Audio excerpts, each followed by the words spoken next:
Men are moved by two levers only, fear and self-interest. Napoleon Bonaparte. Most believe that strength lies in muscle, in wealth, in the roar of a crowd. They are wrong. The true battleground is not the field but the mind.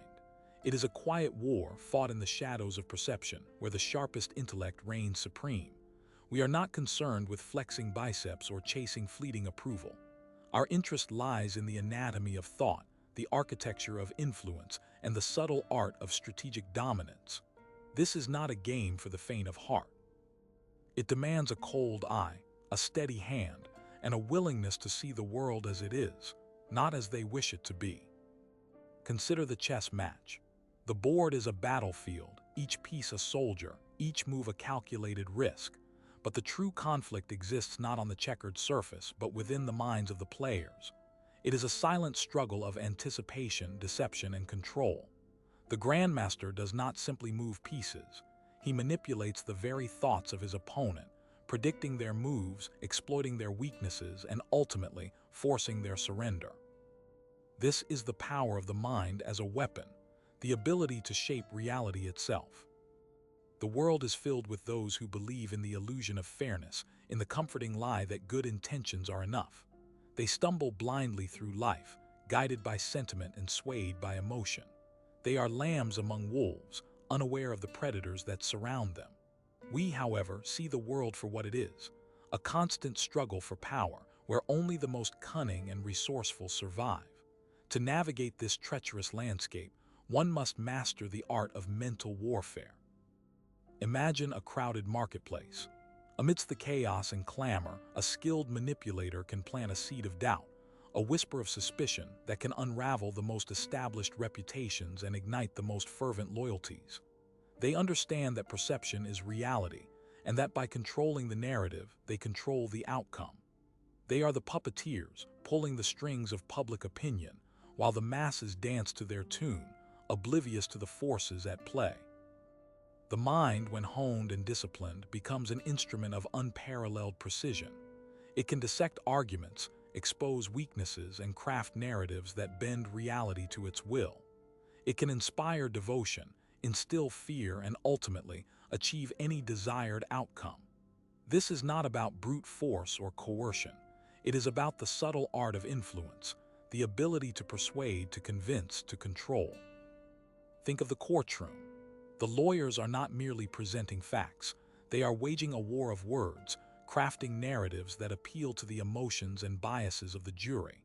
They are masters of rhetoric, skilled in the art of persuasion, capable of swaying opinion with carefully chosen words and artfully constructed arguments.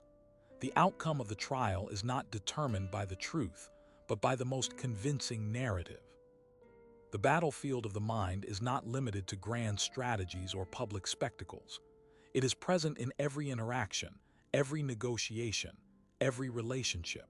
From the boardroom to the bedroom, the ability to understand and influence the thoughts and emotions of others is the key to success. Those who master this art hold the reins of power, shaping their own destiny and the destiny of those around them. The true master of the mind understands that every individual operates within their own internal world, a landscape of beliefs, biases, and emotions. To influence someone, you must first understand this landscape, map its contours, and identify its vulnerabilities. This requires keen observation, active listening, and a deep understanding of human nature. It is about recognizing the unspoken desires, the hidden fears, and the underlying motivations that drive human behavior. Consider the art of sales. The successful salesperson does not simply push a product. They identify a need, understand the customer's desires, and craft a narrative that positions the product as the perfect solution. They appeal to the customer's emotions, alleviate their anxieties, and ultimately convince them that the purchase is in their best interest. This is not manipulation in the pejorative sense. It is the art of understanding and fulfilling human needs. But the mind is not merely a tool for persuasion. It is also a fortress, capable of defending itself against unwanted influence. To protect your own mind, you must be aware of the tactics used to manipulate and control. You must be able to identify logical fallacies, recognize emotional appeals, and resist the urge to conform to popular opinion. This requires critical thinking, skepticism, and a willingness to question everything.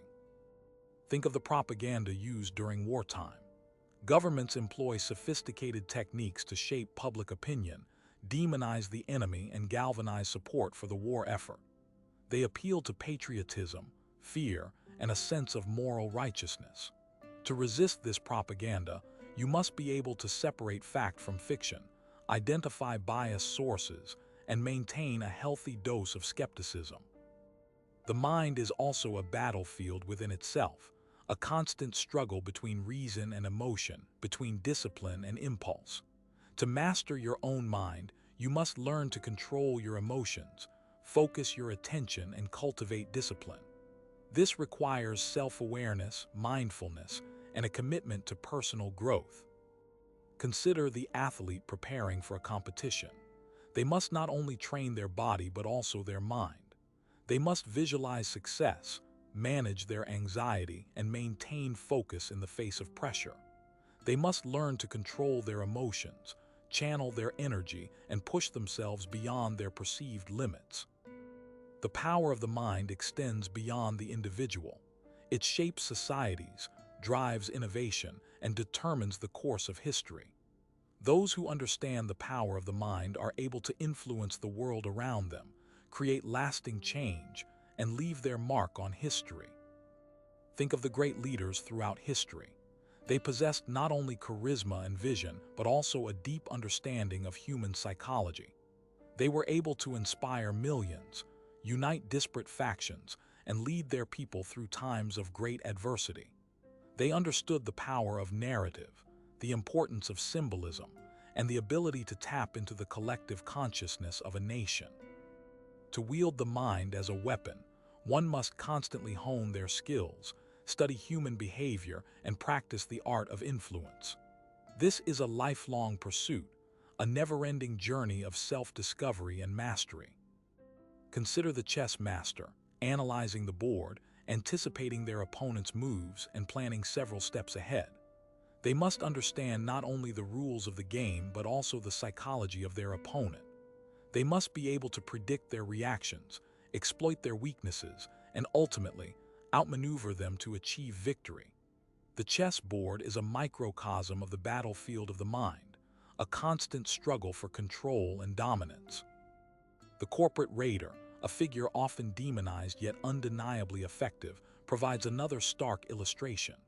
Their battlefield is not one of bullets and bombs, but of balance sheets and proxy votes. They identify undervalued companies, businesses ripe for restructuring or outright dismantling, and then they move. They amass shares quietly at first, then with increasing aggression. They study the management, their weaknesses, their vulnerabilities, their egos. They understand the board, the power dynamics, the alliances, the rivalries. They craft a narrative, a story of untapped potential, of shareholder value unrealized, of a company held hostage by incompetent leadership. This narrative is their weapon, honed to perfection, designed to sway public opinion, to rally disgruntled investors, to undermine the existing power structure. They use the media, leaking information, planting stories, shaping the perception of the company and its leaders. They attend shareholder meetings, their voice calm but firm, their arguments meticulously prepared, their questions designed to expose weakness and sow doubt. They play on fear, on greed, on the desire for change. They exploit the cracks in the corporate armor, the divisions among the shareholders, the vulnerabilities of the management team. They understand that the mind is the ultimate battleground, that perception is reality, and that whoever controls the narrative controls the outcome. Their tactics are often ruthless, their methods often questioned, but their results are undeniable. They reshape industries, they create and destroy fortunes, and they leave a lasting impact on the business world. The best among them aren't merely financiers, they are master manipulators of human psychology. They understand the motivations that drive individuals and organizations, and they exploit these motivations to achieve their goals. They see the corporation as a giant chessboard, and they play the game with cold calculation and unwavering resolve. They are not driven by emotion, but by logic, by strategy, by the relentless pursuit of profit.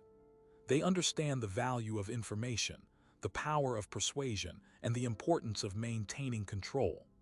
They are masters of the game and they play to win, regardless of the cost.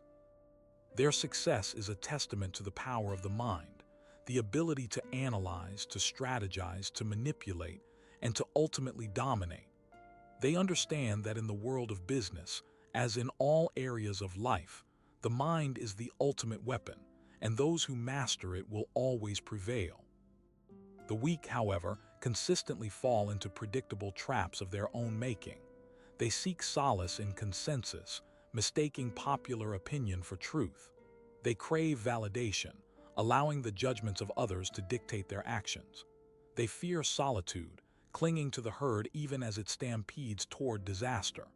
This inherent need for external approval renders them vulnerable to manipulation. They become puppets dancing to the tune of carefully crafted narratives, unable to discern genuine opportunity from cleverly disguised deception. Their minds, instead of being instruments of precision and control, become echo chambers of societal conditioning and emotional reactivity. They prioritize comfort over competence, choosing the familiar lie over the harsh reality. They avoid conflict, preferring the illusion of harmony to the messy, uncomfortable process of negotiation and competition.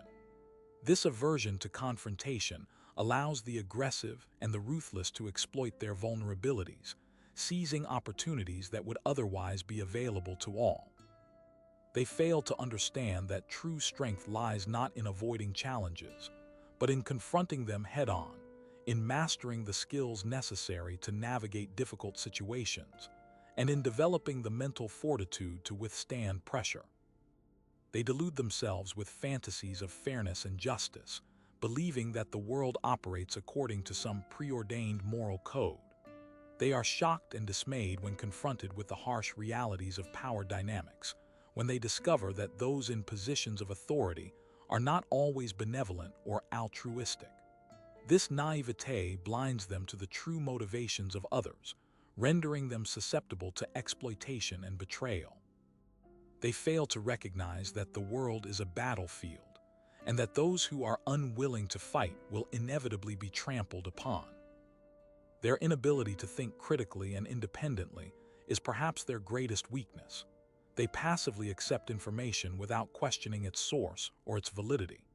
They are easily swayed by emotional appeals and clever rhetoric, lacking the intellectual discipline to analyze arguments logically and objectively.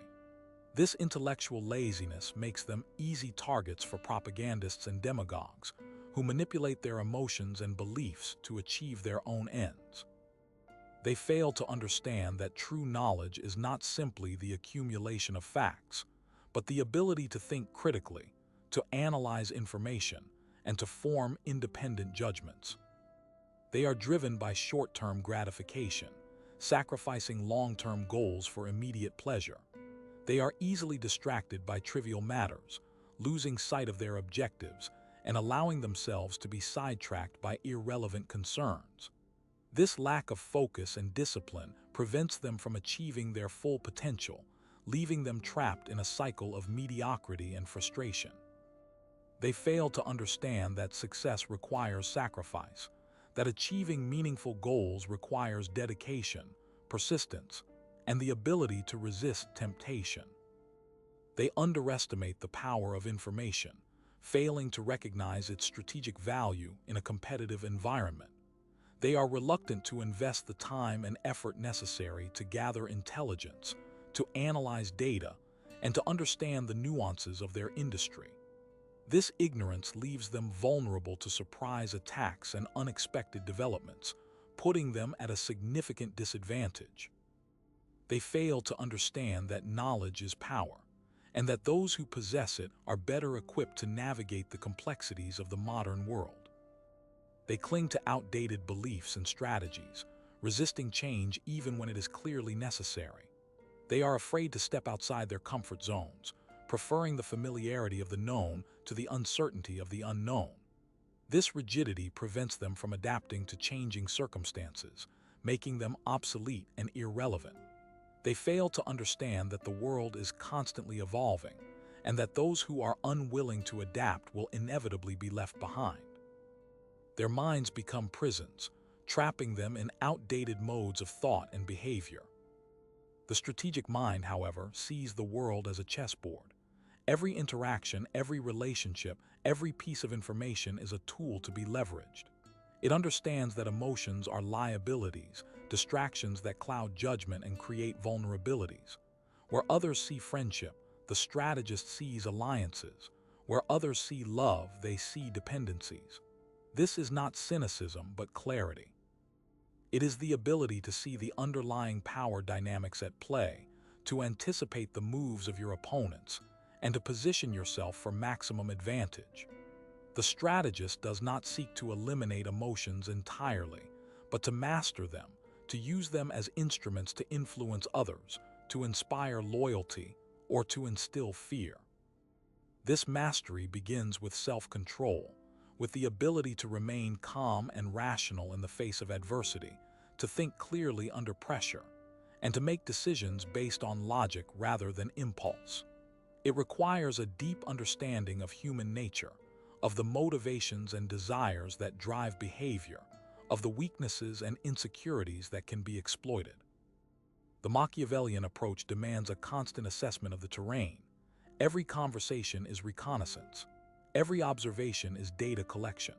The strategist analyzes body language, tone of voice, and subtle cues to understand the true intentions of others, often hidden beneath layers of deception and social conditioning.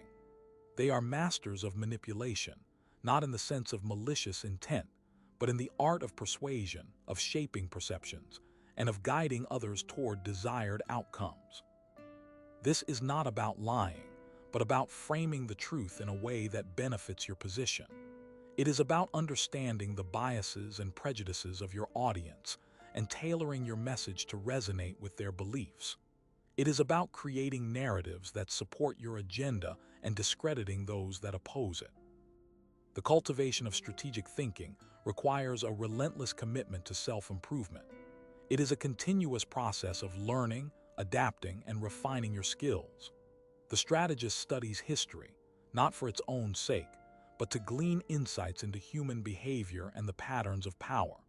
They analyze the successes and failures of great leaders, of master strategists, and of cunning manipulators to identify the principles that underpin their achievements.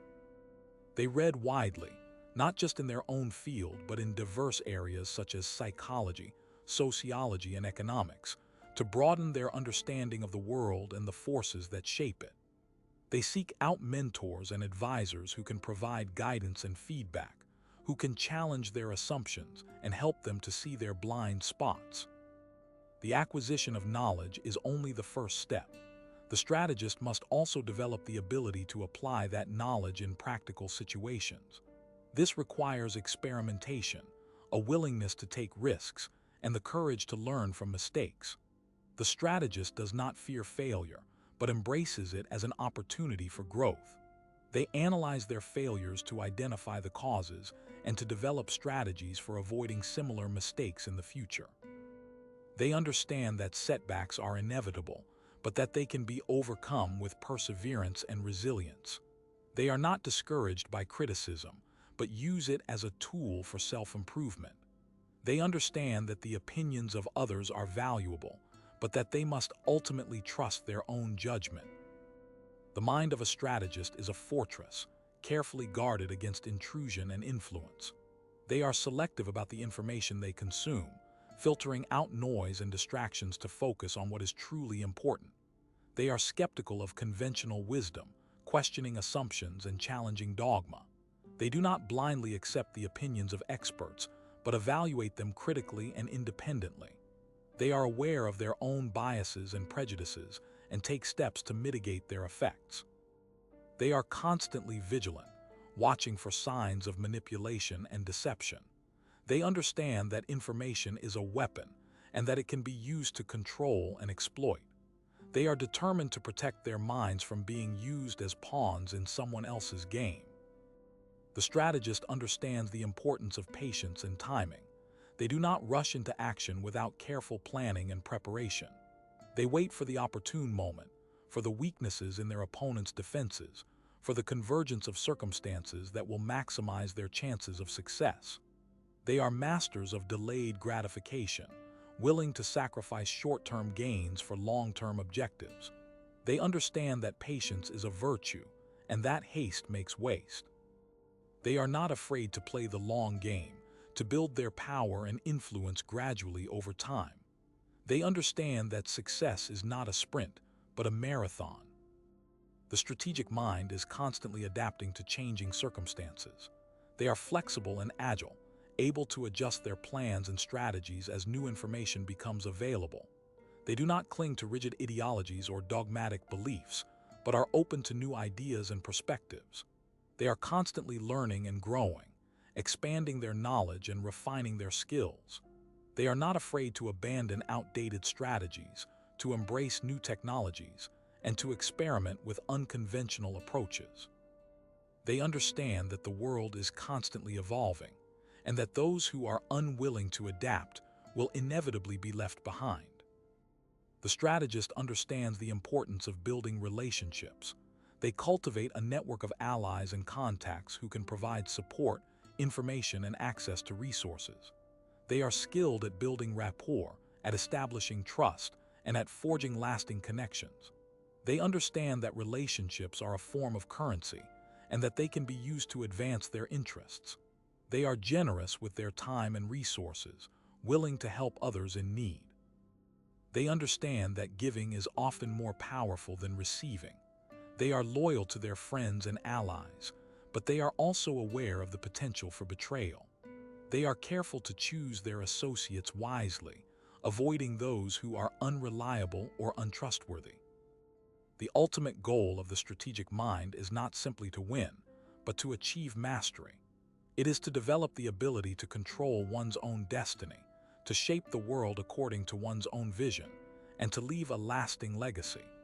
It is to transcend the limitations of ordinary human existence, to rise above the mediocrity and complacency that pervades society, and to achieve a level of influence and power that is beyond the reach of most people.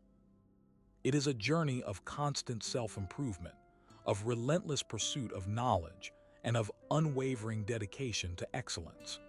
It is a path that is not for the faint of heart, but for those who are willing to embrace the challenges and to make the sacrifices necessary to achieve their full potential.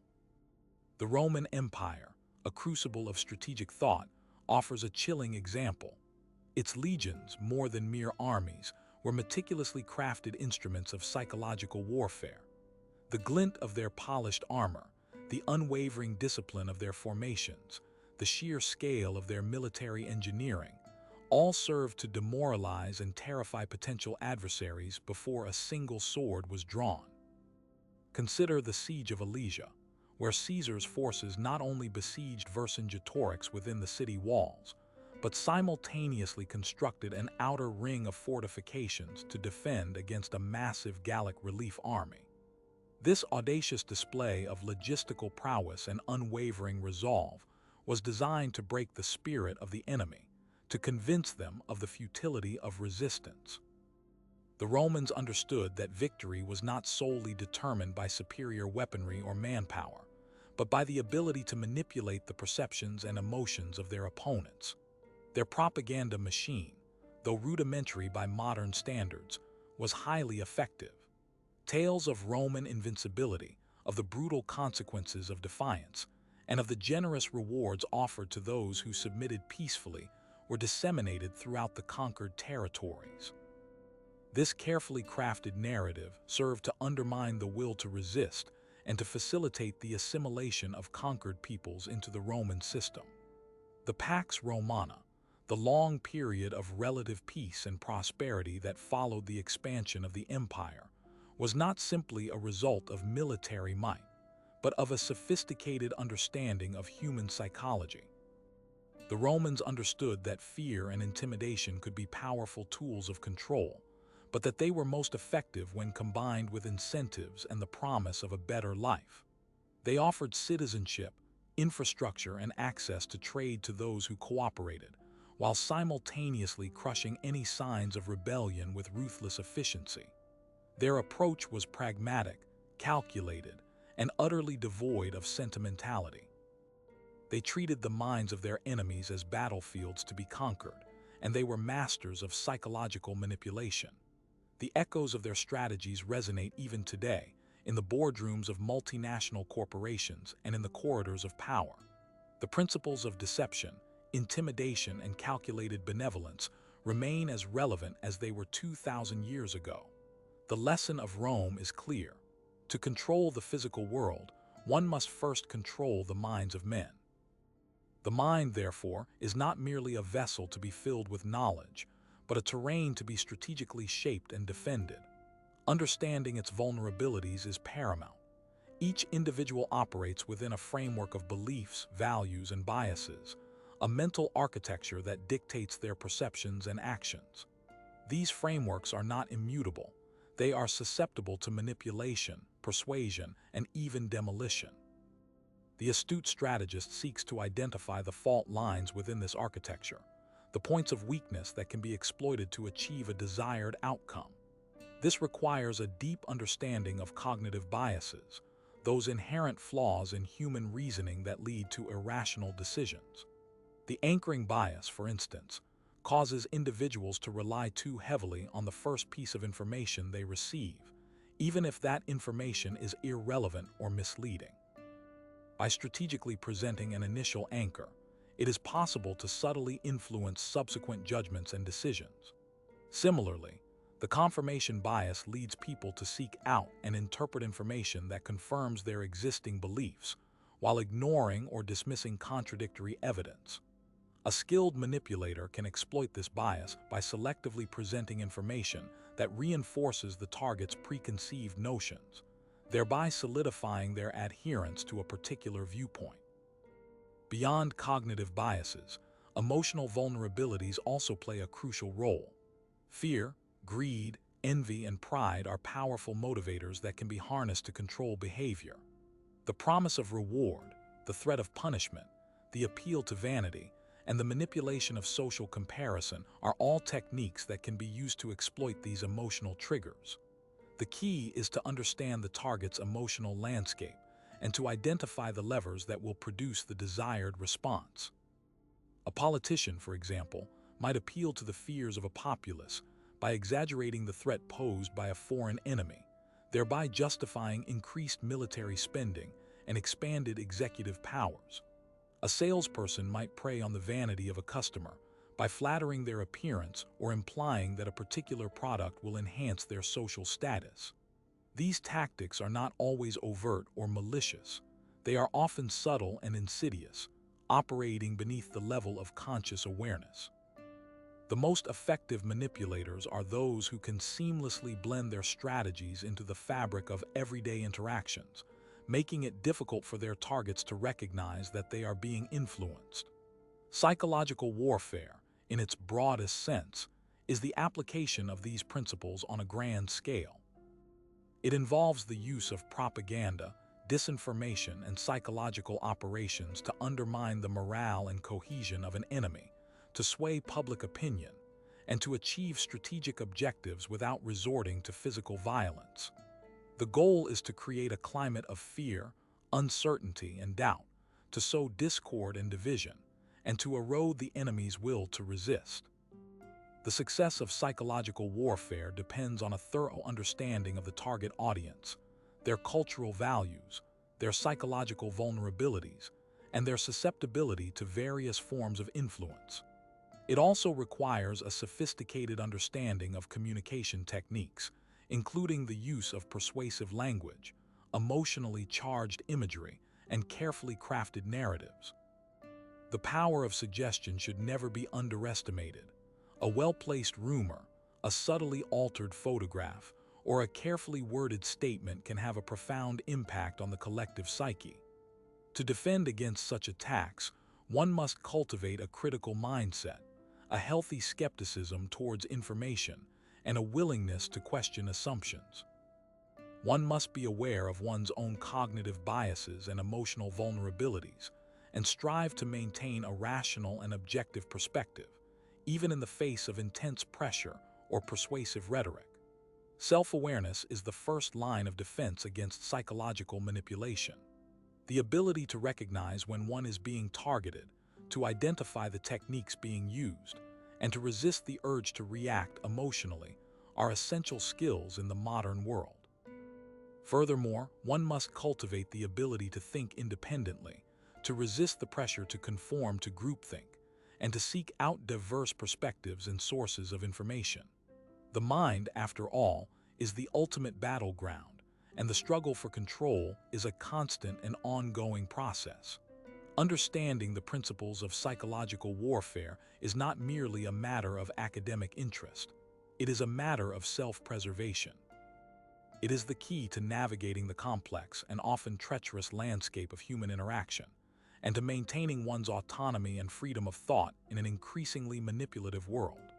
Just as a skilled warrior trains their body and sharpens their senses, so too must one train their mind to resist the forces that seek to control it. The ability to think critically, to reason logically, and to resist emotional manipulation is the ultimate weapon in the arsenal of the self-reliant individual.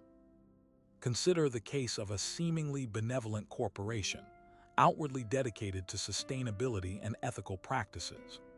This corporation, lauded for its commitment to environmental responsibility and fair labor standards, actively cultivates a positive public image through carefully orchestrated public relations campaigns and charitable donations.